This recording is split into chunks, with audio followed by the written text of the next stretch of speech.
ಈ ಊರೊಳಗ ಶನಿವಾರ ದಿನ ಊರ್ ಬಿಟ್ಟು ಹೋದ್ರೆ ಆಕ್ಸಿಡೆಂಟ್ ಆತಾವತ್ರಿ. ಊರ್ ಬಿಟ್ಟು ಹೋದ್ರೆ ವಾಪಸ್ ಬರ್ಲಿ ಅಂತ ನೋಡ್ರಿ. ಯಾಕಂತ ಹೇಳ್ತೀನಿ, ವಿಡಿಯೋನ ಪೂರ್ತಿಯಾಗಿ ನೋಡ್ರಿ. ಗತ್ರಿಗಿದಿಂದ ನಾ ಮೂರಟಿಗೆ ಹೋಗತ್ತಿದ್ದ. ಮೂರಟಿಗೆ ಹೋಗೋ ಟೈಮಿಗೆ ಕುಳೆ ಕುಮಿಟಿ ಅನ್ನೋ ಒಂದು ಹಳ್ಳಿ ಹತ್ತದ. ಈ ಒಂದು ಹಳ್ಳಿ ಒಳಗ ಶನಿವಾರ ದಿನ ಊರಾಗಿರುವಂತವ್ರು ಮತ್ತೊಂದು ಊರಿಗೆ ಹೋಗಿ ಮಲ್ಕೋಬಾರ್ದಂತ. ಎನಿ ಕಂಡೀಷನ್ 12 ಬರ್ಬೇಕಂತ. ಒಂದ್ ವೇಳೆ ಅವ್ರು ಏನಾದ್ರು ಬರ್ಲಿಕ್ಕತ್ತಂದ್ರ ಅವ್ರಿಗೆ ಆಕ್ಸಿಡೆಂಟ್ರಿ ಆಗ್ತದಂತ, ಹುಚ್ಚರೆ ಹಿಡಿತದಂತ, ಏನಾದ್ರೂ ಒಂದು ಪ್ರಾಬ್ಲಮ್ ಆಗ್ತದಂತ ನೋಡ್ರಿ. ಇಷ್ಟೆಲ್ಲ ಆಗ್ಲಿಕ್ಕ ಮೂಲ ಕಾರಣ ಏನತ್ತಂದ್ರ ಈ ಕುಳೆ ಕುಮಿಟಿ ಒಳಗಿರುವಂತ ವೀರಾಂಜನೇಯನ ಶಕ್ತಿ ಅಂತ ಹೇಳ್ತಾರೆ ನೋಡ್ರಿ. ಊರಾಗಿರುವಂತವ್ರು ನೀವು ಅಷ್ಟು ಮೀರಿ ಏನಾದ್ರೂ ಹೋಗ್ಲೇಬೇಕು, ಏನಾದ್ರೂ ಅಂತ ಇಂಪಾರ್ಟೆಂಟ್ ಕೆಲಸ ಇತ್ತಂದ್ರ ಹೋಗೋ ಟೈಮಿಗೆ ತೆಂಗಿನಕಾಯಿ ಒಡೆದು ಮನಸಾಪೂರ್ವಕವಾಗಿ ಭಕ್ತಿಯಿಂದ ಬೇಡ್ಕೊಂಡು ಹೋಗ್ಬೇಕಂತ ನೋಡ್ರಿ. ಅಂದ್ರೆ ಏನು ತೊಂದರೆ ಆಗಲ್ಲ ಅಂತ. ನಾ ಹೇಳೋದು ಕೆಲವೊಂದಷ್ಟು ಜನ ಸುಳ್ಳು ಅನ್ಬೋದು. ಸುಳ್ಳು ಅಂದವ್ರಲ್ಲಿ ಕೆಲವೊಂದಷ್ಟು ಜನದ ನನಗೆ ಮಾಹಿತಿ ಹೇಳಿದ್ರು. ಅವ್ರು ನಾವು ನೋಡಿದೀವ್ರಿ, ಈಗನು ಅದಾರಿ ಅಂತಂದ್ರು.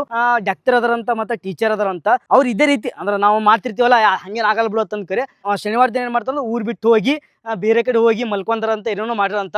ಒಬ್ರಿಗೆ ಆಕ್ಸಿಡೆಂಟ್ ಆಗಿ ಪೂರ್ತಿ ಹುಚ್ಚಿ ಹಿಡ್ದಂತ, ಮತ್ತೊಬ್ಬರಿಗೆ ತಾನೇ ಹುಚ್ಚಿಡ್ದಂತ. ಅದೆಷ್ಟೋ ಜನರಿಗೆ ಆಟೋಮೆಟಿಕ್ ಸತ್ತಾರಂತ. ಈ ಒಂದು ಊರೊಳಗಿರುವಂತ ಕೆಲವೊಂದಷ್ಟು ಹಿರಿಯರು ನನಗೆ ಮಾಹಿತಿ ಕೊಟ್ಟರು. ನಾನು ಅಲ್ಲಿ ಹೋಗಿ ನೋಡ್ದೆ. ಅಲ್ಲಿ ಹೋಗಿ ನೋಡಿದ ಬಳಿಕ 2 ಮೂರ್ತಿ ಅದಾವ ಹೇಳಕತ್ತಾರ. ಅಪರೂಪ ನೋಡ್ರಿ, 2 ಆಂಜನೇಯನ ಮೂರ್ತಿ ಒಂದೇ ಗುಡಿ ಒಳಗೆ ನೋಡೋದು ಬಹಳ ಕಡಿಮೆ ಅಪರೂಪ. ಮತ್ತು ಅವು ಸಪ್ರೇಟ್ ಅದಾವ, ಆದ್ರೆ ಒಂದೇ ಕಾಲೊಳಗೆ ಜೋಡಿಸಿದ್ದಾರೆ. ಮೂರ್ತಿ ಬೇರೆ ಬೇರೆ ಅದಾವ. ನನಗಂತೂ ಆ ದೇವಸ್ಥಾನ ನೋಡಿ ಭಾಳ ಖುಷಿ ಐತೆ ನನಗೆ. ನಾ ಹೇಳಿದ್ರೊಳಗೆ ಏನಾದರೂ ತಪ್ಪಾಗಿತ್ತಂದ್ರೆ ಈ ಊರಾಗಿರುವಂಥವ್ರು ನನಗೆ ಕ್ಷಮಿಸಬೇಕು. ಮತ್ತು ಏನು ತಪ್ಪು ಹೇಳಿನತ್ತ ಅನ್ನೋದು ಕಮೆಂಟ್ ಬಾಕ್ಸಿಗೆ ತಿಳಿಸ್ರಿ.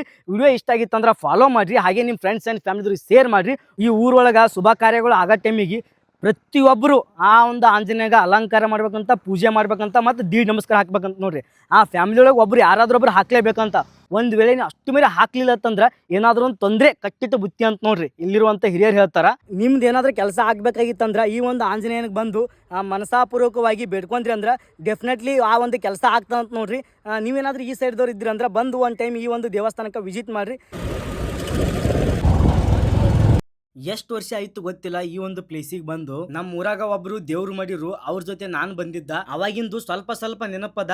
ನೋಡಂಬರಿ ಅವಾಗಿಂದು ಇವಾಗಿಂದು ಏನ್ ಚೇಂಜ್ ಆಗಿದೆ ಅಂತ ಹೇಳ್ತಾ ಹೋಗ್ತೀನಿ. ನಮ್ಮ ಉತ್ತರ ಕರ್ನಾಟಕದಲ್ಲಿ ತುಂಬಾ ಪ್ರಸಿದ್ಧವಾಗಿರುವಂತ ದೇವಸ್ಥಾನ ಅಂತಂದ್ರ ಶ್ರೀ ಅಂಕಂಚಿ ದಾವಲಮಲ್ಲಿಕನ ದೇವಸ್ಥಾನ. ಈ ಪ್ಲೇಸ್ ಒಳಗ ಹಿಂದೂ ಮುಸ್ಲಿಂ ಭಾವೈಕ್ಯತೆ ಎದ್ದು ಕಾಣ್ತದ ನೋಡ್ರಿ. ನನಗ ನೆನಪಿದ ಮಟ್ಟಿಗೆ ಈ ಒಂದು ದೇವಸ್ಥಾನ ಈ ರೀಸೆಂಟ್ಲಿ ಮಾಡಿರ್ಬೇಕಂತ ನಾ ಅನ್ಕೋತೀನಿ. ಮುಂಚೆ ಈ ಒಂದು ದೇವಸ್ಥಾನ ಈ ರೀತಿ ಇದ್ದಿದ್ದಿಲ್ಲ, ಬೇರೆನೆ ಇತ್ತು. ಅವಾಗ ಈ ಒಂದು ದೇವಸ್ಥಾನದ ಗೋಡೆಗಳ ಮೇಲೆ ಭಕ್ತಾದಿಗಳು ತಮ್ಮ ಮನಸ್ಸಲ್ಲಿ ಏನಾದ್ರೂ ಒಂದು ಅಂದ್ಕೊಂಡು ಸುತ್ತಮುತ್ತ ಗೋಡೆಗಳ ಮೇಲೆ ಕಾಯಿನ್ ಅಂಟಿಸ್ತಿದ್ರು. ಮತ್ತ ನನಗ ಸ್ವಲ್ಪ ನೆನಪದ, ಈ ಸುತ್ತಮುತ್ತ ಗೋಡೆ ಕಟ್ಟಿದಾರಲ್ಲ, ಈ ರೀತಿ ಗೋಡೆ ಇದ್ದಿದ್ದಿಲ್ಲ ಅವಾಗ. ಇದೇ ಒಂದು ದೇವಸ್ಥಾನದ ಒಳಗಡೆ ದೊಡ್ಡದೊಂದು ಕುದ್ರಿ ಇತ್ತು. ಆದ್ರೆ ಇವಾಗ ಕುದ್ರಿ ಹೊರಗಡೆ ಕಾಣಿಸಕತ್ತದ. ಫಸ್ಟಿಗೆ ಆ ಒಂದು ಕುದ್ರಿ ಬಹಳ ದೊಡ್ಡದಂದ್ರೆ ದೊಡ್ಡದಿತ್ತು, ಈಗ ಹೊರಗದ. ಮುಂಚೆನು ಅಲ್ಲೇ ಇತ್ತು, ಏನೋ ಬೇರೆ ಕಡೆ ಇತ್ತು ಅನ್ನೋದು ಕಮೆಂಟ್ ಬಾಕ್ಸ್ ಅಲ್ಲಿ ನೀವೇ ತಿಳಿಸ್ಬೇಕು ನನಗ. ಈ ಒಂದು ದಾವಲಮಲ್ಲಿಕನ ದರ್ಶನ ತಗೊಂಡು ನನಗಂತೂ ಬಹಳ ಅಂದ್ರೆ ಬಹಳ ಖುಷಿ ಐತ್ ನೋಡ್ರಿ. ಯಾಕಂತಂದ್ರ ಬಹಳ ಸಣ್ಣವಿದ್ದಾಗ ನಾನು ಬಂದಿದ್ದ. ಜಾತ್ರೆಯ ಸಮಯದೊಳಗ ಈ ಒಂದು ಪ್ಲೇಸ್ ಒಳಗ ಸಾವಿರಾರು ಕುರಿಗಳು ಬಿದ್ದಿರ್ತಾವ ನೋಡ್ರಿ. ನಿಮಗೆಲ್ಲರಿಗೂ ಈ ಒಂದು ದಾವಲಮಲ್ಲಿಕನ ಇತಿಹಾಸ ಗೊತ್ತದ ಅಂತ ನಾ ಅನ್ಕೋತೀನಿ. ಅದ್ರ ಸಲುವಾಗಿ ಇತಿಹಾಸ ಹೇಳಕತ್ತಿಲ್ಲ, ನಾನು ಎಕ್ಸ್ಪೀರಿಯನ್ಸ್ ಅಷ್ಟೇ ಶೇರ್ ಮಾಡಕತ್ತೀನಿ.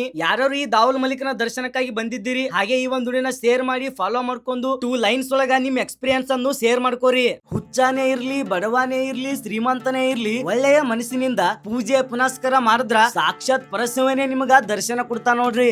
ಈಗ ನಾ ಬಂದೀನ್ರಿ ಎಂಕಂಚಿಯಿಂದ 6 ರಿಂದ 7 ಕಿಲೋಮೀಟರ್ ಒಳಗೆ ಇರುವಂತ ಗೋಲ್ಗೇರಿಯ ಶ್ರೀ ಗೊಲ್ಲಾಳೇಶ್ವರನ ದರ್ಶನ ಪಡ್ಕೊಳಕ. ಈ ಒಂದು ದೇವರ ಇತಿಹಾಸ ಕೇಳಿ ನನಗೆ ಹುಚ್ಚಿಡ್ದಂಗ ಐತ್ರಿ. ಇಲ್ಲಿರುವಂತ ಕೆಲವೊಂದಷ್ಟು ಹಿರಿಯರು ಹೇಳಿದ್ರು, ಶ್ರೀ ಗೊಲ್ಲಾಳೇಶ್ವರ ಹಿಂದಿನ ಕಾಲದೊಳಗ ಕುರಿ ಕೈತಿರಂತ್ರಿ. 1-2 ಕುರಿ ಅಲ್ರಿ, ಸಾವಿರಾರು ಕುರಿಗಳನ್ನು ಕೈತಿರಂತ. ಮುಂಚೆ ಇವರಿಗೆ ಎಲ್ಲರೂ ಹುಚ್ಚ ಹೊಂಬ ಅಂತ ನಾನಾ ಹೆಸರುಗಳಿಂದ ಕರಿತಿರಂತ್ರಿ. ಒಂದ್ ದಿನ ಏನ್ ಆಗ್ತದತ್ತಂದ್ರ, ದಿನಾಲು ಎದ್ದು ಯಾವ ರೀತಿ ಎಲ್ಲಾ ಕೆಲಸನೂ ಮಾಡ್ತಿದ್ದಲ್ಲ, ಆ ರೀತಿ ಎಲ್ಲಾ ಕೆಲಸ ಮಾಡಿ ಕುರಿ ಬಿಟ್ಕೊಂಡು ಗುಡ್ಡದ ಕಡೆ ಹೋತಾನಂತ್ರಿ. ಹೊಲದೊಳಗ ಕುರಿ ಬಿಟ್ಕೊಂಡು ನಿವಾಂತ ನೆಮ್ಮದಿಯಿಂದ ಕುರಿ ಕೈಲಿಗಿತ್ತಿರ್ತಾನಂತ್ರಿ. ಇವ ಕುರಿ ಕಾಯ ಮುಂದ ಒಬ್ರು ಜಂಗಮ ಮುನಿಗಳು ಶ್ರೀಶೈಲದ ಮಲ್ಲಿಕಾರ್ಜುನ ಧ್ಯಾನದಲ್ಲಿ ಅವರು ತಂಪಾಡಿಗೆ ತಾವು ಹುಲಗತ್ತಿರಂತ್ರಿ. ಹೋಗ ಮುಂದ ಈ ಗೊಲ್ಲಾಳಗ ಭೇಟಿ ಕೊಡ್ತಾರಿ. ಭೇಟಿ ಕೊಟ್ಟಾಗ ಗೊಲ್ಲಾಳ ಅವ್ರಿಗೆ ಕೇಳ್ತಾನ, ಎಲ್ಲಿಗ್ ಹೋಲಗತ್ತಿರಿ ಗುರುಗಳ ಅಂತಂದ್ರೆ. ಅವಾಗ ಆ ಋಷಿ ಮುನಿಗಳು ಹೇಳ್ತಾರ, ಶ್ರೀಶೈಲಕ್ ಹೋಲಗತ್ತಿನೋ ತಮ್ಮ ತಂದು. ಗುರುಗಳೇ, ನನಗಂತೂ ಶ್ರೀಶೈಲಕ್ ಬರಕ್ಕಾಗಲ್ಲ. ಯಾಕಂತಂದ್ರ ಕುರಿಗಳದಾವ, ಕುರಿಗಳು ನಾನೇ ಕಾಯ್ಬೇಕು. ನೀವು ಹೆಂಗೂ ಶ್ರೀಶೈಲಕ್ ಹೋಲಗತ್ತಿರಿ, ಬರುವಾಗ ನನಗೊಂದು ಅಲ್ಲಿದು ಲಿಂಗ ತಗೊಂಡ್ ಬರಿ ಗುರುಗಳೇ ತಂದು ಅವ್ರ ಕೈಯಾಗ ಬಂಗಾರ ಕೊಡ್ತಾನ. ತನ್ನ ಬಲ್ಲಿ ಇದ್ದಷ್ಟು ಬಂಗಾರ ತಗೊಂಡು ಅಲ್ಲಿಂದ ಗುರುಗಳು ಶ್ರೀಶೈಲಕ್ಕ ಪಾದಯಾತ್ರೆ ಮುಖಾಂತರ ಹೋಗ್ತಾರ. ಗುರುಗಳು ಜಾತ್ರೆ ಮುಗಿಸ್ಕೊಂಡ್ ಬರೋ ಟೈಮಿಗೆ ಲಿಂಗ ತಗೊಂಡ್ ಬರೋದು ನೆನಪಾರಿರ್ತಾರ. ದೂರಿಂದ ಗೊಳ್ಳಾಳಗ್ ನೋಡ್ತಾರ. ನೋಡಿ ಮುಂದ್ಗಡೆ ಇರುವಂತ ಕುರಿ ಹಿಕ್ಕಿ ತಗೊಂಡು ಅರಿವಿ ಒಳಗ್ ಕಟ್ಟಿ ಅವ್ನ ಕೈಯಾಗ ಒಯ್ದು ಕೊಡ್ತಾರ. ಕೊಟ್ಟು ಇದು ಬಿಚ್ಚಿ ನೀ ನೋಡ್ಕೋಬೇಡ, ನೀನು ಕುರಿ ದೊಡ್ಡ ಒಯ್ದಿಟ್ಟು ಪೂಜೆ ಮಾಡಂತ ಹೇಳಿ ಅಲ್ಲಿಂದ ಗುರುಗಳು ಹೋಗ್ತಾರ. ಅದೇ ಕುರಿ ಹಿಕ್ಕಿಗೆ 108 ಕೊಡ ಹಾಲಿಂದ ಅಭಿಷೇಕ ಮಾಡ್ತಿರ್ತಾನ್ರಿ ಈ ಗೊಳ್ಳಾಳ. ಇದನ್ನೆಲ್ಲ ನೋಡಿ ಅವ್ರ ತಂದೆಯೇ ಹುಚ್ಚ ಹಿಂಗ್ಯಾಕ್ ಮಾಡಕತ್ತೆ ತನ್ನ ಟೈಮಿಗೆ ಸಾಕ್ಷಾತ್ ಪರಶಿವನೇ ಆ ಶಿವಲಿಂಗದಿಂದ ಉದ್ಭವ ಆಗ್ತಾನಂತ ನೋಡ್ರಿ. ಕೆಲವೊಂದಷ್ಟು ದಿನಗಳ ಆದ ಬಳಿಕ ಊರಿನ ಸಾವುಕಾರ ಕನಸೊಳಗೆ ಶಿವನು ಬಂದು ಆ ಲಿಂಗಕ್ಕ ಪೂಜೆ ಮಾಡಂತ ಹೇಳಿ ಹೋಗ್ತಾರಂತ್ರಿ. ಇನ್ನ ಇತಿಹಾಸ ಇರಬಹುದು, ನನ್ಗೆ ಗೊತ್ತಿದ್ದಷ್ಟು ಹೇಳಿದ್ದೀನಿ. ಏನಾದ್ರು ತಪ್ಪಾಗಿತ್ತಂದ್ರೆ ಕ್ಷಮೆ ಇರ್ಲಿ. ಈ ಒಂದು ವಿಡಿಯೋ ನಿಮಗೇನಾದ್ರೂ ಇಷ್ಟ ಆಗಿತ್ತಂದ್ರ ಫಾಲೋ ಮಾಡ್ಕೊಂಡು ಲೈಕ್ ಮಾಡಿ, ಕಮೆಂಟ್ ಮಾಡಿ, ಶೇರ್ ಮಾಡ್ರಿ. ಯಾಕಂತಂದ್ರೆ ಇದೇ ರೀತಿ ಹೊಸ ಹೊಸ ವಿಡಿಯೋ ಬರ್ತಿರ್ತಾವ. ಈ ಒಂದು ಊರಿಗೆ ಬರ್ಲಿಕ್ಕೆ ನಾ ಭಾಳ ಕಷ್ಟಪಟ್ಟಿನಿ. ಎಂಕಂಚದಿಂದ ಈ ಗೋಲ್ಗೇರಿ ಊರಿಗೆ ಒಟ್ಟ ರೋಡ್ ಆದ್ರೆ ಒಟ್ಟ ರೋಡ್ ಚಲೋ ಇಲ್ಲ ನೋಡ್ರಿ. ಅಂಥದ್ರಾಗ ಎಲ್ಲಿ ಲೇಟ್ ಆಗ್ತದೆ ಬಾ ತನಕ ಗಾಡಿ ಭಾಳ ಸ್ಪೀಡ್ ಹೊಡೆದು ಅಂತಿಂತು ಬಂದು ಫೈನಲಿ ವಿಡಿಯೋ ಮಾಡೀನಿ. ಯಾಕಂತಂದ್ರೆ ನೈಟ್ ಒಳಗೆ ತೋರ್ಸೋಕ್ಕಾಗಲ್ಲ. ನಾನು ರಿಟರ್ನ್ ಈಗ ಬಿಜಾಪುರಕ್ಕೆ ಹೋಗ್ಬೇಕು. ಈ ಡ್ಯಾಮ್ ಕಟ್ಟಿದ್ರಿಂದ ಏನು ಉಪಯೋಗ ಆಗ್ಯದಿಲ್ಲ ತನಕ ಇಲ್ಲಿರುವಂಥ ರೈತರಿಗೆ ಕೇಳಂಬರಿ. ಯಾವಾಗಲೂ ನೋಡಿವಿ ಅದು ಏನಾಗ್ಯದಣ್ಣ, ನೀರು ಕುಡಿಬೇಕಂತ ತನಕ ಗಾಡಿ ಸ್ಟಾಪ್ ಮಾಡಿದ. ಗಾಡಿ ಸ್ಟಾಪ್ ಮಾಡಿದಾಗ ನನಗೆ ಗೊತ್ತಾಯ್ತು ಮೊದಲೆಲ್ಲ ಇದ್ದ ಗೇಟ ಈ ರೀತಿ ಇದ್ದೀವಿ ನೋಡ್ರಿ. ಎಲ್ಲ ಮುರಿದು ಒಗದ್ ಬಿಟ್ಟಾರಿಗೆ ಇಲ್ಲಿ ನೋಡ್ರಿ. ಎಷ್ಟೋ ದೊಡ್ಡ ನೋಡ್ರಿಗ ಎಷ್ಟು ಪಿಂಡ್ ಐತೆ ನೋಡ್ರಿ ಒಂದೊಂದು. ಹಂಗದ ನೋಡ್ರಿ. ಈಗ ನೋಡೋಕೆ ಸಿಗ್ತೈತಿ, ಮುಂಚೆ ನೋಡೋಕೆ ಸಿಗ್ತಿದಿಲ್ಲ ನಿಮ್ಗೆ. ಪೂರ್ತಿ ಜಂಗ್ ಹತ್ತಿ ಹೋಗೈತಿ. ಈಗ ತೆಗ್ದು ಚಲೋ ಮಾಡ್ಯಾರ. ಪೂರ್ತಿ ಜಂಗ್ ಹತ್ತೈತೆ ನೋಡ್ರಿ. ಈಗ ಪೂರ್ತಿ ಹಾಳಾಗ್ಬಿಟ್ಟೈತೆ. ಅದಕ್ಕೆಲ್ಲ ತೆಗ್ದಂಗೆ ಕಾಣಿಸ್ತಾರ. ಈ ಡ್ಯಾಮ್ ಕಟ್ಟಿದ್ರಿಂದ ಏನು ಉಪಯೋಗ ಆಗ್ಯದಿಲ್ಲ ತನಕ ಇಲ್ಲಿರುವಂಥ ರೈತರಿಗೆ ಕೇಳಂಬರಿ. ಕೆಲವೊಂದಷ್ಟು ಜನ ಕೂತಾರ ನೋಡಂಬರಿ. ಮಾತಾಡ್ಸಿ ಅಣ್ಣಗಳು ಜ್ಯೂಸ್ ಕೊಟ್ಟರು. ನಾ ಅದೇ ಇಲ್ಲಿ ಒಬ್ಬರು ಅಜ್ಜಗಳು ಕೂತಿರೋರಿಗೆ ಮಾತಾಡ್ಸ್ಬೇಕಂತ ಮಾಡಿದ. ಆ ಡ್ಯಾಮಿನ ಬಗ್ಗೆ ಕೇಳ್ಬೇಕಂತ ಮಾಡಿದ. ಇವ್ರು ಅಣ್ಣಗಳು ಹೇಳಿದ್ರು, ಯಾಕಂದ್ರೆ ಅವ್ರು ಅಜ್ಜಗಳು ಎದ್ದೋದ್ರು. ಇದು ಗತ್ರಿಗೆ ಡ್ಯಾಮ್ ಐತಲ್ಲ, ಈ ರೀಸೆಂಟ್ಲಿ ನೀರು ನಿಂದ್ರಪ್ಲೆ ಮಾಡಿರಂತ ಒಂದು 2 ವರ್ಷ ಆಯ್ತಂತ. ನಾನು ನಿಮಗೆ ತೋರಿಸಲ್ಲ, ಅಲ್ಲೆಲ್ಲ ಸ್ಟಾಕ್ ಇದ್ದಿದ್ದು. ಈ ಟೋಟಲ್ ಎಷ್ಟು ಕಿಲೋಮೀಟರ್ ನೀರು ನಿಂದಿರ್ತಂದ್ರೆ 17 ಕಿಲೋಮೀಟರ್ ನೀರು ಸ್ಟಾಕ್ ನಿಂದಿರ್ತದೆ ನೋಡ್ರಿಂದ. ಪೂರ್ತಿ ಗಾಡ್ಗೆ ತನಕ ನಿಂದಿರ್ತಂತ. ಈ ಕಡೆ ಹೋದಂದ್ರೆ ಮತ್ತೆ ಗಾಣಗಾಪುರ ಡ್ಯಾಮ್ ಅಂತ ಬರ್ತದೆ. ಮತ್ತು ಅವ್ರು ಸ್ಟಾಕ್ ಹಿಡಿತಾರತ್ ನೀರು. ಈ ಕಡೆ ಆಲ್ಮೋಸ್ಟ್ ನನಗೆ ಅನಿಸ್ತದೆ ಈ ಸೈಡ್ ಇದ್ದ ಎಲ್ಲ ರೈತರಿಗೆ ಉಪಯೋಗ ಆಗಿರ್ತದೆ. ನೋಡಿದ್ರೆ ಗೊತ್ತಾಗ್ತದಣ್ಣ. ಯಾಕಂದ್ರೆ ಇಲ್ಲೆಲ್ಲ ಪೂರ್ತಿ ಈಗ ಬಚ್ಚರೆಲ್ಲ ಹಚ್ಚಾರ. ಮುಂಚೆ ಈ ಟೈಮಿಗೆ ಇಲ್ಲಿ ನೀರು ಇರ್ತಿದ್ರಂತ. ಅಂದ್ರೆ ಇದೇ ಒಂದು 2-3 ವರ್ಷದಿಂದ. ಆದರೆ ಈ ನೀರು ನೋಡಿರಲ್ಲ ಎಷ್ಟು ನಿಂತಾವ ತನಕ ಹಿಂದಿನ ದುಡಿಯೋದಾಗ. ನಾ ಈ ಸೈಡ್ ಯಾಕೆ ಬರ್ಲಿಕ್ಕೆ ಅಂತಂದ್ರೆ, ನಾವು ಹೋಗ್ತಾ ಇರೋ ಒಂದು ರೂಟ್ ಮ್ಯಾಪ್ದಾಗ ಕೆಲವೊಂದಷ್ಟು ಹಳ್ಳಿಗಳು ಈ ನನ್ನ ರೂಟ್ ಮ್ಯಾಪ್ದಾಗ ಬರ್ತಿದ್ದಿಲ್ಲ. ಯಾಕಂತಂದ್ರೆ ಭಾಳ ಲಾಂಗ್ ಆಲಾಗತ್ತಿದ್ದು. ಅದ್ರ ಸಲುವಾಗಿ ಈಗ ಹೆಂಗೂ ನಾವು ಊರಿಗೆ ಬಂದೀನಿ. ಊರಿಂದ ನಾನು ಬಿಜಾಪುರಕ್ಕೆ ಹೋಗ್ಬೇಕು. ಬಿಜಾಪುರದಿಂದ ನಂದೆಲ್ಲ ಮೆಟೀರಿಯಲ್ ತೊಗೊಂಡು ಹೋಗ್ಬೇಕಲ್ಲ. ಅದ್ರ ಸಲುವಾಗಿ ಖುಲ್ಲ ಹೋಗೋದೇನಾದ ತನಕ ಗತ್ತಿರಿಗೆ ಬಂದು ಇಲ್ಲಿಂದ ಮತ್ತೆ ಈ ರೀತಿ ಹೋಗತ್ತೀನಿ. ಗತ್ರಿಗೆ ಗಾಣಗಾಪುರಕ್ಕೆ ಹೋಗೋ ಭಕ್ತಾದಿಗಳಿಗೆ ವಿಶ್ರಾಂತಿ ಪಡೆಯಲು ಈ ಒಂದು ಆಶ್ರಮದ 24x7 ನಾ ಈಗ ಪ್ರೆಸೆಂಟ್ ಎಲ್ಲಿದ್ದೀನಿ ಅಂತಂದ್ರೆ ಗತ್ರಿಗೆ ಡ್ಯಾಮ್ ಕಡೆ ಇದ್ದೀನಿ ನೋಡ್ರಿ. ಈಗ ಆಚೆ ಕಡೆ ನೀರು ಹೋಗ್ತೀವಿ. ಈ ನೀರು ಸ್ವಲ್ಪ ಅದಾವ. ಈ ಗೇಟ್ ಹಾಕಿದ್ರಿಂದ ನೀರು ಎಷ್ಟು ನಿಂತಾವ ನೋಡ್ರಿ. ಈಗ ನಾನು ನಿಮಗೆ ಪೂರ್ತಿ ಈಚೆ ಕಡೆ ತೋರಿಸ್ತೀನಿ. ಈ ಗೇಟ್ ಹಾಕಿದ್ರಿಂದ ಈ ಸೈಡ್ ಇರುವಂಥ ಎಲ್ಲ ರೈತರಿಗೆ ಭಾಳ ಅಂದ್ರೆ ಭಾರಿ ಹೆಲ್ಪ್ ಆಗ್ಯದ ನೋಡ್ರಿ. ಈಗ ನೀರು ಪೂರ್ತಿ ಇಷ್ಟು ಹಿಡ್ಕೊಂಡು ಬಿಟ್ಟಿದ್ದಾರೆ.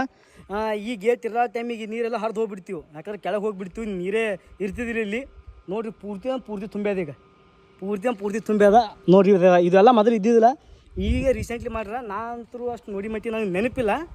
ಬಟ್ ಇದು ಈಗೀಗೆ ಮಾಡಿರ್ಬೇಕಂತ ಅನ್ಕೋಗತ್ತೀನಿ. ಏನು ಮುಂಚೆ ಹಿಡ್ದು ಆಯ್ತು ಗೊತ್ತಿಲ್ಲ.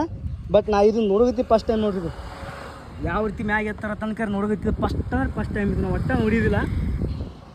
ನೋಡಿದಿಲ್ಲ. ಇದೇ ಫಸ್ಟ್ ಟೈಮ್ ನೋಡ್ರಿ. ಈಗ ನೀರು ಎಷ್ಟು ನಿಂದ್ರಿಸ್ಯಾರ ನೋಡ್ರಿ. ಈಗ ನೋಡಿದ್ರಲ್ಲ. ಈಗ ಆ ಪ್ಲಾಸ್ಟಿಕ್ ಬಾಟಲ್ ಐತೆ ನೋಡಿ, ಅದ್ರ ಮ್ಯಾಗ ಐತೆ ನೋಡ್ರಿ ನೀರು. ಎಲ್ಲತ್ತಂದ್ರೆ ಇದು ಗತ್ರಿಗೆ ಡ್ಯಾಮಿಂದ ನೋಡ್ರಿ. ಇದು ಗತ್ರಿಗೆ ಡ್ಯಾಮಿಂದು ಆಚೆ ಕಡೆ ನೀರು ಕೆಳಗೆ ಬಿಟ್ಟೇ ಇಲ್ಲ. ಈ ಕಡೆ ಮ್ಯಾಗೆ ಅದಾವೆ. ಈ ಸೈಡಿಗೆ ಈ ಚೌಡಾಪುರ ಬರ್ತಿರ್ಬೇಕು. ಚೌಡಾಪುರ ಈ ಕಡೆ ಕೆಳಗೆ ಯಾವ ಊರು ಬರ್ತಾವ ಅಷ್ಟು ಗೊತ್ತಿಲ್ಲ ನನಗೆ. ನಾ ಈಗ ಹೊಲಗತ್ತಿದ್ದೆ, ಎಂಕಂಚಿಗೆ ಹೊಲಗತ್ತಿದ. ಆ ಟೈಮಿಗೆ ನೋಡಿದ್ದೀನಿ, ನಿಮಗೆ ತೋರಿಸಕತ್ತೀನಿ ನೋಡ್ರಿ. ಇಲ್ಲಿಗ ನೀರು ಎಲ್ಲಿದ್ದ ಕಾಲ ತನಕ ವರ್ಷ ಐತೆ ನೀರು ನಿಂದಿರ್ತಿದ್ದಿಲ್ಲ. ಇದೇ ವರ್ಷ ಏನು ಮತ್ತೆ 2-3 ವರ್ಷ ಆಗಿರ್ಬೇಕು. ಅಷ್ಟು ಪ್ರಾಪರಾಗಿ ನನಗೆ ಗೊತ್ತಿಲ್ಲ. ನಾ ತಿರುಗಾಡಿ ಕಡೆ ಈಗ ಬಂದೀನಿ. ಬಟ್ ಇದು ಅಂದ್ರೆ ಇದ್ದಿದ್ದಿಲ್ಲ, ಈಗ ರೀಸೆಂಟ್ಲಿ ಮಾಡಿರ್ಬೋದು. ನಾವು ಒಂದು ಟೈಮ್ ಬಂದಿದ್ದ. ಇದನ್ನು ನೋಡಿಲಿದ್ದು ಹಿಂಗೆ ಎತ್ತೋದು ಇಳಿಸೋದು ಬರೀ ಖುಲ್ಲ ಇತ್ತು ನೋಡ್ರಿ. ಹೆಂಗೆ ಅನ್ಸುತ್ತೆ ತನಕ ಹೇಳ್ರಿ ಕಮೆಂಟ್ ಬಾಕ್ಸ್ದಾಗ. ಓಕೆ, ಆದಷ್ಟು ಒಂದು ಶೇರ್ ಮಾಡಿರಿ. ಇಷ್ಟ ಆಗಿತ್ತು ಅಂದ್ರೆ ಫಾಲೋ ಮಾಡಿರಿ.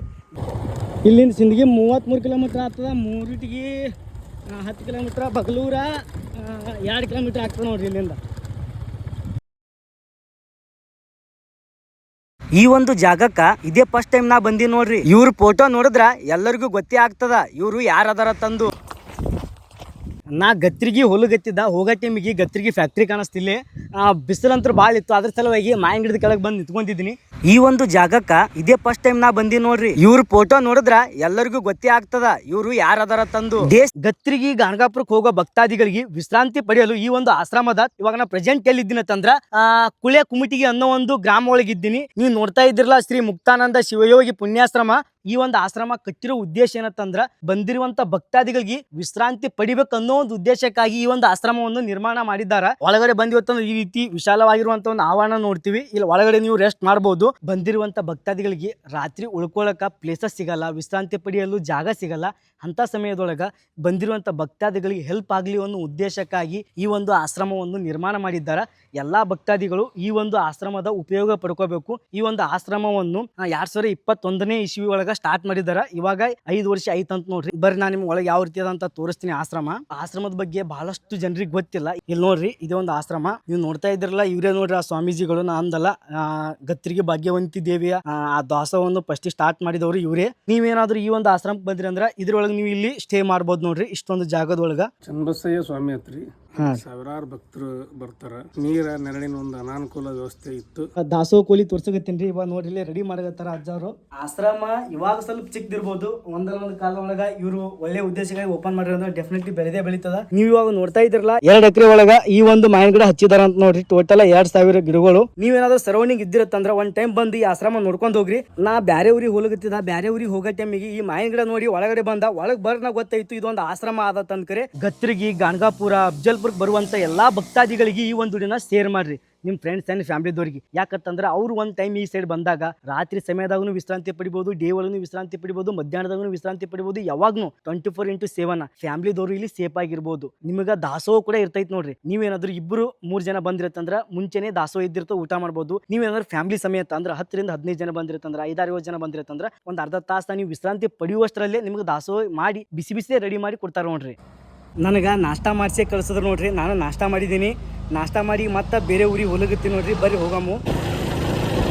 ಉತ್ತರ ಕರ್ನಾಟಕ ಜರ್ನಿ ಸ್ಟಾರ್ಟ್ ಮಾಡಿ ನೋಡ್ರಿ. ಅಫ್ಜಲ್ಪುರದಿಂದ ಗತ್ರಿಗೆ ಹೋಗತ್ತಿದ. ಗತ್ರಿಗೆ ಹೋಗೋ ಟೈಮಿಗೆ ಹವಾ ಮಲ್ಲಿನಾಥ್ ಅನ್ನೋ ಒಂದು ಟೆಂಪಲ್ ನೋಡ್ದ. ಆ ಟೆಂಪಲ್ ಬ್ಯಾನರ್ ನೋಡೋಣ ಯಾಕೋ ಗೊತ್ತಿಲ್ಲ, ನನಗೆ ಈ ಒಂದು ಟೆಂಪಲ್ ಹೋಗ್ಬೇಕಂತ ಅನಿಸ್ತು. ಅದ್ರ ಸಲುವಾಗಿ ಒಳಗಡೆ ಬಂದಿ ನೋಡ್ರಿ. ಇಲ್ಲಿ ಬಂದು ನೋಡಿದ್ರ ಭಗತ್ ಸಿಂಗ್ ಅವರ ಫೋಟೋವನ್ನು ಪೂಜೆ ಮಾಡಕತ್ತಾರ. ಯಾಕಂತಂದ್ರ ಇವತ್ತು ಅವ್ರದ್ದು ಬಲಿದಾನ ದಿನ ಐತ್ ನೋಡ್ರಿ. ನಾವೆಲ್ಲರೂ ನೋಡಿರ್ತೀವಿ, ಬರೇ ಸ್ಕೂಲ, ಕಾಲೇಜ, ಕೆಲವೊಂದಷ್ಟು ಆಫೀಸ್ಗಳ ಒಳಗ ದಿನಾಚರಣೆಯನ್ನು ಆಚರಿಸಕತ್ತಿರ್ತಾರ. ಆದ್ರ ಮನಸ್ಸೊಳಗ ದೇಶಭಕ್ತಿ ಇದ್ರ ಹಿಂದ್ಗಡೆ ಭೀಮಾ ನದಿ ಅದ, ಸುತ್ತಮುತ್ತ ಹೊಲ ಅದ, ಹೊಲದ ನಡು ಒಂದು ಟೆಂಪಲ್ ಅದ. ಟೆಂಪಲ್ ಬಾಜು ಕ್ರಾಂತಿ ವೀರ ಭಗತ್ ಸಿಂಗ್ ಅವರ ತ್ಯಾಗ ಬಲಿದಾನ ದಿನಾಚರಣೆಯನ್ನು ಆಚರಿಸಿದಾರ ನೋಡ್ರಿ. ಈ ಒಂದು ಟೆಂಪಲ್ ಬಗ್ಗೆ ಆಗ್ಲಿ, ಇಲ್ಲಿರುವಂತ ಅಜ್ಜರ ಬಗ್ಗೆ ಅಷ್ಟೊಂದು ನನಗ ಇತಿಹಾಸ ಗೊತ್ತಿಲ್ಲ. ನಿಮಗೇನಾದ್ರೂ ಗೊತ್ತಿದ್ರ ಕಮೆಂಟ್ ಬಾಕ್ಸ್ ಅಲ್ಲಿ ತಿಳಿಸ್ರಿ. ಎಲ್ಲಾ ಕಡೆ ತಿರುಗಾಡಿ ಲಾಸ್ಟಿಗೆ ಬಂದು ಶಿವನ ದರ್ಶನ ಪಡ್ಕೊಳಕತ್ತಿ ನೋಡ್ರಿ. ಈ ಒಂದು ಗುಡಿ ಒಳಗ ಶಿವಲಿಂಗದ ಹಿಂದುಗಡೆ ಒಬ್ರು ಅಜ್ಜರ ಫೋಟೋ ಅದ. ಅವ್ರ ಹೆಸರು ಶ್ರೀ ಹವಾ ಮಲ್ಲಿನಾಥ್ ಅನ್ನೋದು ಅಷ್ಟೇ ನನಗೆ ಗೊತ್ತದ. ಈ ಅಜ್ಜರ ಪರಿಚಯ ನಿಮಗೇನಾದ್ರೂ ಇದ್ರ ಕಮೆಂಟ್ ಬಾಕ್ಸ್ ಅಲ್ಲಿ ತಿಳಿಸ್ರಿ. ಯಾಕಂತಂದ್ರ ಬಹಳ ಅಂದ್ರೆ ಬಹಳ ಕುತೂಹಲ ಅದ ನನಗ ಇವ್ರ ಬಗ್ಗೆ ತಿಳ್ಕೊಳ್ಳೋದು. ನಮ್ಮ ಅಫ್ಜಲ್ಪುರ ಒಳಗ ಬೆಸ್ಟ್ ಪ್ಲೇಸ್ ಅಂದ್ರೆ ಇದೇ ನೋಡ್ರಿ. ಅಫ್ಜಲ್ಪುರದಿಂದ ಬರೇ 4 ರಿಂದ 5 ಕಿಲೋಮೀಟರ್ ಆಗ್ತದ. ನೀವು ನಿಮ್ ಫ್ಯಾಮಿಲಿ ಜೊತೆ ಬಂದು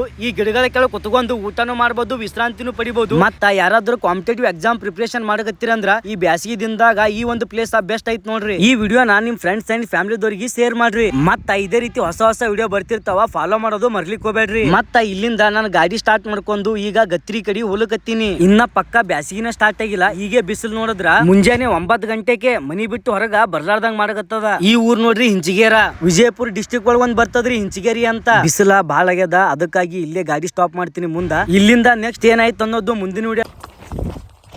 ನಾ ಗತ್ರಿಗೆ ಹೊಲಗತ್ತಿದ್ದ. ಹೋಗೋ ಟೈಮಿಗೆ ಗತ್ರಿಗೆ ಫ್ಯಾಕ್ಟ್ರಿ ಕಾಣಿಸ್ತಿಲ್ಲ. ಬಿಸಿಲಂತೂ ಭಾಳ ಇತ್ತು. ಅದ್ರ ಸಲುವಾಗಿ ಮಾವಿನ ಗಿಡದ ಕೆಳಗೆ ಬಂದು ನಿಂತ್ಕೊಂಡಿದ್ದೀನಿ. ಅಂಕಲ್ ಅವ್ರ ಹೊಲದಾಗ ನೀರು ಬಿಡ್ಲಕತ್ತಾರ ನೋಡ್ರಿ. ಈಗ ಇದು ಫ್ಯಾಕ್ಟ್ರಿ ಬಂದು ಎಷ್ಟು ವರ್ಷ ಐತ್ರಿ ಅಂಕಲ್? ಇದು 15-16 ವರ್ಷ ಆಯ್ತು. ಫ್ಯಾಕ್ಟ್ರಿ ಬರಾಕಿಂತ ಮೊದಲ ಮಳೆ ಬಂದ್ರೆ ಬೆಳಿಬೇಕು, ಮಳೆ ಹೆಚ್ಚಾಗಾದ್ರೆ ಬೀಳಬೇಕು. ಈ ತರ ಇತ್ತು. ನಮ್ಮ ಒಟ್ಟು ಹೊಲ ಕೂಡ 4 ಚೀಲ ಮಾಲ್ ಆಗ್ತಿಲ್ಲ. ಈಗ ನೀರಾವರಿ ಮಾಡಿದ್ವು. ಫ್ಯಾಕ್ಟ್ರಿ ಬಂದ ಒಳಗೆ ನೀರಾವರಿ ಆಗ್ಯದ. ಬಾವಿ ಹೊಡೆದೆವು, ಬೋರ್ ಹೊಡೆದೆವು. ಉಸಿರಾಟ ತೊಂದ್ರೆ ಆಗ್ತದ. ಆಗದೆ ಬಂದ ಕಾರ್ಖಾನೆ ಅದ, ಕೆಮಿಕಲ್ ಇರ್ತದ. ಆಮೇಲೆ ಕೆಮಿಕಲ್ ದಿಂದ ಯಾರಿಗೆ ಒಬ್ರಿಗೆ ಆಗಿ ಬರ್ತದ, ಒಬ್ರಿಗೆ ಆಗಿ ಬರಂಗಿಲ್ಲ. ಹಿಂಗಾಗಿ ಜಡ ಬರ್ತದ. ಜಡ ಬಂದ್ರು ಸೋದಕ್ಕೆ ಸೇರಿ ಏನ್ರ ಅಡ್ಜಸ್ಟ್ ಮಾಡ್ಕೋ ದವಾಖಾನೆ ತೋರ್ಸ್ಕೊತ ಹೋಗೋದು. ಅದೇ ಸಣ್ಣ ಹುಡುಗರಿಗೆ ಇರ್ಕೊಂಡು ಯಾವಾಗ್ಲೂ ಇಲ್ಲಿ ಇದ್ದವ್ರಿಗಂತೂ ಏನು ಇಲ್ಲ. ಚೆನ್ನಾಗದೆ ಪರವೂರದಿಂದ ಯಾರ್ಯಾರು ಬಂದವರು, ಆದವರು, ಬೀಗರು, ಬಿದ್ರು ಬಂದವ್ರು ಅಂತವ್ರಿಗೆ ಏನದ ಇದು ಸ್ಮೇಲ್ ಆಗಿ ಬರಂಗಿಲ್ಲ. ನಮ್ಗೆ ರೂಢಾನೇ ಬಿದ್ದದ. ನಮ್ಗೆ ತಿಂದ್ರು ಏನೂ ಆಗಂಗಿಲ್ಲ. ಇವತ್ತು ಅದೇ ಹೋಗಿ ಒದ್ದಾಡಿದ್ರೆ ಏನೂ ಆಗಂಗಿಲ್ಲ. ಅದು 2-2.5 ಎಕರೆ ಅದು. 2-2.5 ಎಕರೆ ಒಳಗ ಚಲೋ ಐತಲ್ರಿ. ಅಂತ ಆಗಿದ್ ಚಲೋ ಆಗ್ಯದ. ಚಲೋ ಆಗ್ಯದ. ಆಗಿದ್ದೇನು ಒಳ್ಳೆ ಕೆಟ್ಟಿಲ್ಲ. ಆದ್ರೆ ಹೊಲ ಇರ್ಲಾದ್ರೆ ಕೆಟ್ಟದ ಅಷ್ಟೇ. ಹೊಲ ಇದ್ದವ್ರಿಗೆ ಬಂದ್ರೆ ಚಲೋ ಅದ. ಏನು ಹೊಲ ಇದ್ದವ್ರಿಗೆ ದುಡ್ಡು ಉಳ್ಳಕ್ಕೂ ಅದು ಅನುಕೂಲ ಅದ. ಹೊಲ ಇಲ್ಲದವ್ರು ಎಷ್ಟೋ ಮಂದಿಗೆ ಈಗ 100 ಜನ ಒಳಗೆ ಫ್ಯಾಕ್ಟ್ರಿ ಬದುಕ್ತಾರ. ನಾವು ಫ್ಯಾಕ್ಟ್ರಿ ಹೆಜ್ಜಿಡಲ್ತಾವ. ಏನ್ ಕಬ್ಬಿ ಒಯ್ದು ಹಾಕ್ತಿವಿ ಅಷ್ಟೇ. ಖರೆ ಬಿಲ್ಲ ಅವ್ರೇ ಹಾಕ್ತಾರ. ನಾವು ಹೋಗಿ ಕೇಳಂಗಿಲ್ಲ. 250 ಎಕರೆ ಒಳಗಾದ್ರಿ ಅದು. ಹಾ 250 ಎಕರೆ ಜಮೀನು ಅದ ಕಾರ್ಖಾನೆ. ನಾ ಇಲ್ಲಿ ನೀರು ಕುಡ್ಲಿಕ್ಕೆ ಬಂದಿದ್ದ ಅವಾಗ ಸರ್ ಸಿಕ್ರೋರ್ ಜೊತೆ ಮಾತಾಡೀನಿ. ಈ ಕಾರ್ಖಾನೆ ಬಂದು ಮನೆಗೆ 2-3 ಸೈಕಲ್ ಮೋಟ್ರ್ ಆಗ್ಯಾವ, ಮನೆಗೆ ಒಂದು ಕಾರ್ ಆಗ್ಯಾವ. ಏನು ಕಾರ್ಖಾನೆ ಬಂದಾಗ ಕಾರ್ಖಾನೆದವ್ರು ಕೊಡ್ತಾರ ಬೆಳಿ ಒಯ್ದು ಕೊಡ್ತಾರೆ, ರೊಕ್ಕ ಕೊಡ್ತಾರೆ. ನಮಗೇನು ಮತ್ತೇನಾದ್ರೂ ಕೊಡ್ತಾರೆ, ಅವ್ರೇನು ಪುಕ್ಕಾಡು ಕೊಡಲ್ಲ ನಮ್ಗೆ. ನಮಗೇನು ಅವ್ರೇನು ರೊಕ್ಕ ತಗೋರಿ ನಮ್ಮ ಬರೀ ಕಾರ್ಖಾನೆ ಹಾಕಿವಿ ನಿಮ್ಮ ಊರಾಗ ಅಂತೇಳಿ ರೊಕ್ಕ ಕೊಡಲ್ಲ. ನಮ್ಮ ಬೆಳಿ ಹೋದ ಬಳಿಕೆ ರೊಕ್ಕ. ಬಿಸಿಲ ಭಾಳ ಇತ್ತು, ಅದ್ರ ಸಲುವಾಗಿ ಇಲ್ಲಿ ಮಾವಿನ ಗಿಡದ ಕೆಳಗೆ ಬಂದು ನಿಂತ್ಕೊಂತಿದ್ದ. ಅದೇ ಟೈಮಿಗೆ ಆ ಸರ್ ಸಿಕ್ಕರು ಅವ್ರಿಗೆ ಮಾತಾಡ್ಸ್ತದ. ಯಾಕಂತ ಇಲ್ಲೇ ಬಾಜುನೇ ಫ್ಯಾಕ್ಟ್ರಿ ಇತ್ತಲ್ಲ, ಫ್ಯಾಕ್ಟ್ರಿದಿಂದ ಏನು ಬೆನಿಫಿಟ್ ಆದ್ರಿ ಅಂತ ನಾನು ಸುಮ್ಮನೆ ನಾರ್ಮಲ್ ಆಗಿ ಕೇಳಿದ್ದೀನಿ. ಅವ್ರು ಹೆಂಗೆ ಹೇಳಿದ್ರಂತ ನೀವು ಎಲ್ಲರೂ ನೋಡಿರೋ ಅನ್ಕೋತೀನಿ. ಅವ್ರು ಹೇಳಿದ್ದು ಕರೆಕ್ಟ್ ಅದು ತಪ್ಪದು. ಮತ್ತು ಈ ಸರೌಂಡಿಂಗ್ ಇದ್ದವ್ರು ಯಾರಾದ್ರೂ ನೀವು ನೋಡಕತ್ತೀರಂದ್ರೆ ಇದರಿಂದ ಬೆನಿಫಿಟ್ನು ಹೇಳ್ರಿ, ಮತ್ತು ಏನು ಪ್ರಾಬ್ಲಮ್ ಆಗತ್ತಂತ ಹೇಳ್ರಿ ನಮ್ಮ ಕಮೆಂಟ್ ಬಾಕ್ಸ್ದಾಗ. ನಾ ಫ್ಯಾಕ್ಟ್ರಿ ವಿರುದ್ಧವಾಗಿ ಮಾಡಕತ್ತಿಲ್ಲ. ನಿಮಗೇನಾದ್ರೂ ಇಷ್ಟ ಆಗಿತ್ತಂದ್ರೆ ಲೈಕ್ ಮಾಡಿರಿ, ಶೇರ್ ಮಾಡಿರಿ, ಹಾಗೆ ಫಾಲೋ ಮಾಡಿರಿ. ಮತ್ತೊಂದು ಹೊಸ ವಿಡಿಯೋ ಮುಖಾಂತರ ಬರ್ತೀನಿ. ಅಲ್ಲಿವರೆಗೂ ಟಾಟಾ ಬಾಯ್ ಬಾಯ್. ವಿಡಿಯೋ ಮಾಡ್ತೀನಿ. ಹೌದು ನೋಡ್ತೀನಿ ನೀವು ಇನ್ಸ್ಟಾಗ್ರಾಮ್ ನೋಡ್ತೀನಿ ನಾ. ನೋಡ್ತೀರಿ? ಇಲ್ಲ ಅಲ್ಲಿ ನಾನು ನಿಂತ್ಕೊಂಡಿದ್ರಿ, ಅದು ನೀರು ಕುಡ್ಲಿಕ್ಕೆ ಹೋಗಿದ. ನೀರು ಕುಡ್ಲಿಕ್ಕೆ ಬಿಸಿಲು ಹತ್ತಿತ್ರ. ಸೊ ಇಲ್ಲ ಮಾಂಗಡಿ ಇಲ್ಲ ನಿಂತ್ಕೊಂಡಿರ, ಮತ್ತು ಅವ್ರ ಬಲ್ಲಿ ಹೋಗಿ ಸೊ ಹಂಗೆ ನಿಂತ ಮಾತಾಡ್ಸ್ಕತ್ತಿರ ಅವ್ರಿಗೆ. ನಿಮ್ದು ಅವ್ರಿ ಹಿಂಚಿಗೆ ಬರೋ ಟೈಮ್ ಅಲ್ಲಿಗೆ ಬಂದೀನಿ ರೀ. ನಾ ಬರೋ ಟೈಮಿಗೆ ಟೈಮಿಗೆ ನೋಡಿ ವಾಪಸ್ ಬಂದ್ರಿ. ಇಲ್ಲಿ ನಡಿತೈತ್ರಿ, ನಂಗೇನಿಲ್ಲ. ನಾ ಬರ್ತೀನಿ ಹಂಗೇನಿಲ್ಲ. ಈಗ ಆ ಕಡೆ ಈಗ ಆ ಕಡೆ ಬರ್ಬೇಕು ನೋಡಿ. ಈಗ ನಾ ಗತ್ತಿ ಹೋಗ್ತೀನಿ ಆ ಕಡೆ ರೀ. ಅಲ್ಲಿ ಅಷ್ಟು ದೂರ ಹೋಗಿ ನನಗೆ ನೋಡಿ ಗಾಡಿ ತಿರ್ಸ್ಕೊಂಬಂದು ಮಾತಾಡ್ಸ್ಕತ್ತಾರ. ನಾನು ನಿಮ್ಮ ವಿಡಿಯೋಸ್ ನೋಡ್ತೀರಣ್ಣ, ಬರ್ರಿ ಕೂಲ್ ಡ್ರಿಂಕ್ಸ್ ಕುಡಿಯಕತ್ತೆ ಅಲ್ಲಗತ್ತಾರ. ನೋಡಮ್ಮ ಟೈಮ್ ಸಿಗ್ತಾನೆ ಅಲ್ಲಿ ಹೋಗೋ ಟೈಮಿಗೆ ಕುಡಿದು ಮುಂದೆ ಹೋಗ್ತೀನಿ. ನಾನು ಅಫ್ಜಲ್ಪುರದಿಂದ ಗತ್ರಿಗೆ ಹೋಗತ್ತಿದ್ದ. ಅದೇ ಟೈಮಿಗೆ ಇಲ್ಲೊಂದು ವಿಡಿಯೋ ಮಾಡಿದ್ದೀನಿ, ಅದು ಹಿಂದ್ಗಡೆ ನೋಡಿದ್ರಿ ಯಾವ್ದು ವಿಡಿಯೋ ಮಾಡಿದ ಅಂತಂದ್ರೆ. ಅದು ಮಾತಾಡ್ಕೋತ ಬರಗತ್ತಿದ್ದ. ಅಣ್ಣ ನನಗೆ ಗೊತ್ತಿರೋದು ಮಾತಾಡ್ಸಿದ್ರು. ಹಿಂಚಿಗೇರದಿಂದ ಈ ಫ್ಯಾಕ್ಟ್ರಿ ಬರೋ ತನಕ ರೋಡ್ ಚಲೋ ಅದ, ಫ್ಯಾಕ್ಟ್ರಿ ನಿಯರೇ ರೋಡ್ ಚಲೋ ಇಲ್ಲ ನೋಡ್ರಿ. ಅಣ್ಣ ಕಡಿಗೂ ನನಗೆ ಬಿಡ್ಲೇ ಇಲ್ರಿ. ಬರ್ರಿ ಅಣ್ಣ ನಾಷ್ಟ ಮಾಡಮತ್ತಂದ್ರು. ನನ್ನ ಹತ್ರ ಟೈಮ್ ಇದ್ದಿದ್ದಿಲ್ಲ, ಅದ್ರ ಸಲುವಾಗಿ ಕೂಲ್ ಡ್ರಿಂಕ್ಸ್ ತಗೊಂಡಿವಿ. ಈಗಿನ ಕಾಲದಾಗ ಪರಿಚಯ ಇದ್ದವ್ರಿಗೆ ಒಂದ್ ಕಪ್ ಚಾ ಕುಡ್ಸಕ್ಕೆ ಹಿಂದ ಮುಂದೆ ನೋಡ್ತಾರ, ನಮ್ಮಂತ ಕ್ರಿಯೇಟರ್ ಗಳಿಗೆ ಮಾತಾಡ್ಸ್ತಾರ ನೋಡ್ರಿ. ಹೌದೌದೌದೌದೌದು. ಆರಾಮ, ನೀವ್ ಆರಾಮಲ್ರಿ? ಹೋಗರಾಮ್ರಿ. ಮುಂದೆ ಏನಾಯ್ತು ಅನ್ನೋದು